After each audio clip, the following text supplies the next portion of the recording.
Assalamualaikum warahmatullahi wabarakatuh. Saya Janti Septiana dari kelas MJ 401, mata kuliah Perekonomian Indonesia.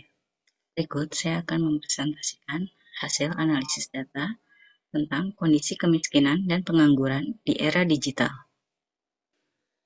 Untuk latar belakang penelitian, di era digital seperti sekarang, teknologi berkembang sangat cepat dan mengubah cara kita bekerja dan hidup.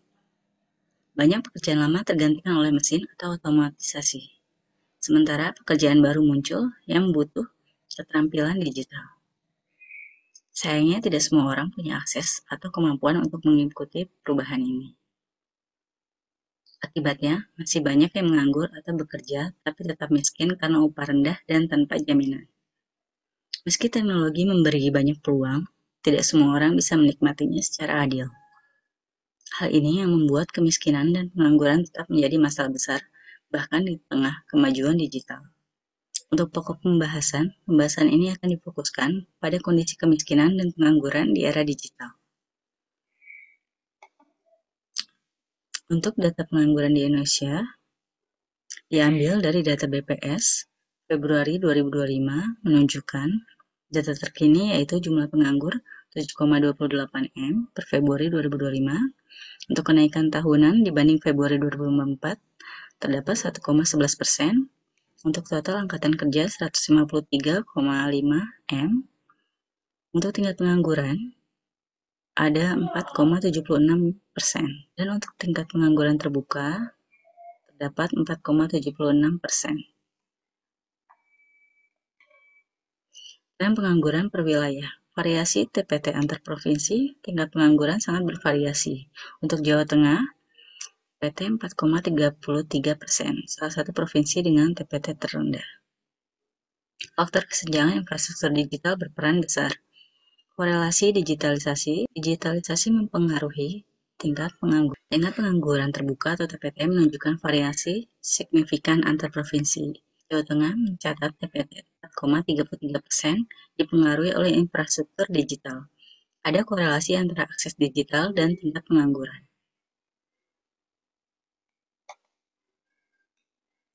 Fenomena PHK massal.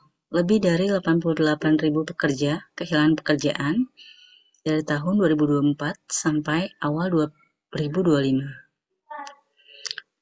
Untuk contohnya kasus Ritek, 10.000 karyawan dirumahkan.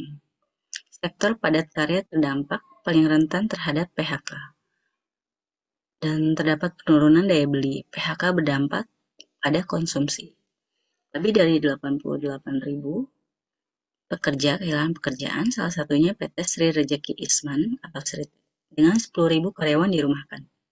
Sektor padat karya sangat terdampak ini berhubungan dengan penurunan daya beli masyarakat. Untuk kemiskinan dan kesenjangan, Bank Dunia melaporkan bahwa 60% masyarakat Indonesia tergolong miskin. Hal ini diperparah oleh penurunan konsumsi rumah tangga pada kuartal 1 2025. Ada anomali penurunan konsumsi saat Ramadan.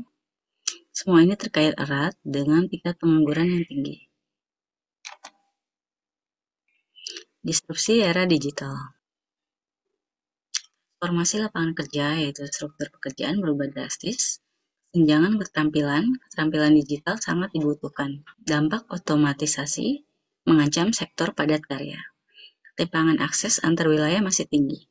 Era digital mengubah struktur lapangan kerja. Untuk kesenjangan keterampilan digital semakin melebar.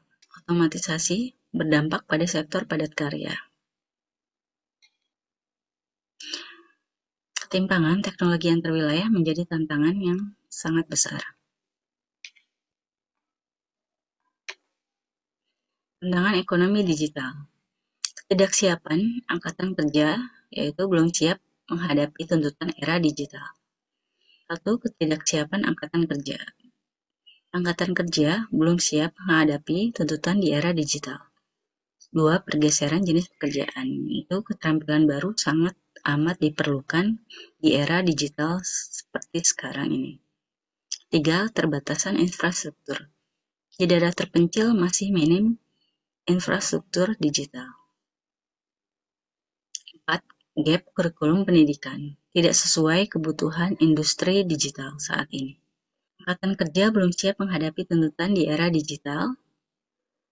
Infrastruktur digital di daerah sangat terbatas dan belum selaras dengan kebutuhan industri.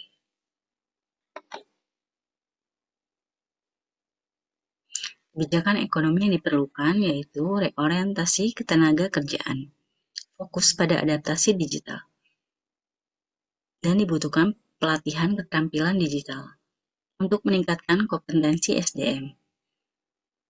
Diperlukan juga insentif UMKM teknologi yang dapat mendorong pertumbuhan ekonomi inklusif. Dan yang terakhir, jaring pengaman sosial untuk melindungi masyarakat rentan. Diperlukan reorientasi kebijakan tenaga kerjaan, program pelatihan keterampilan digital perlu digalakkan. Insentif untuk UMKM berbasis teknologi harus diberikan. Penguatan jaring pengaman sosial juga sangat penting. Untuk solusi dan rekomendasi yaitu 1. Modernisasi kurikulum sesuai kebutuhan di era digital seperti sekarang ini. 2. Kolaborasi pemerintah swasta. Kolaborasi pemerintah swasta untuk penciptaan lapangan kerja. 3. Upskilling dan reskilling untuk angkatan kerja adaptif. 4. Akselerasi infrastruktur untuk pemerataan akses digital. Modernisasi kurikulum pendidikan perlu disesuaikan dengan era digital. Kolaborasi pemerintah swasta penting. Untuk program upskilling dan reskilling, angkatan kerja harus dipercepat. Akselerasi pemerataan infrastruktur digital juga sangat krusial. 3. Target penurunan untuk pengangguran dan kemiskinan. 4. Untuk ketahanan ekonomi berbasis teknologi. Transformasi ekonomi inklusif adalah urgensi. Sinergi kebijakan makro dan mikro sangat diperlukan. Target penurunan pengangguran dan kemiskinan harus tercapai.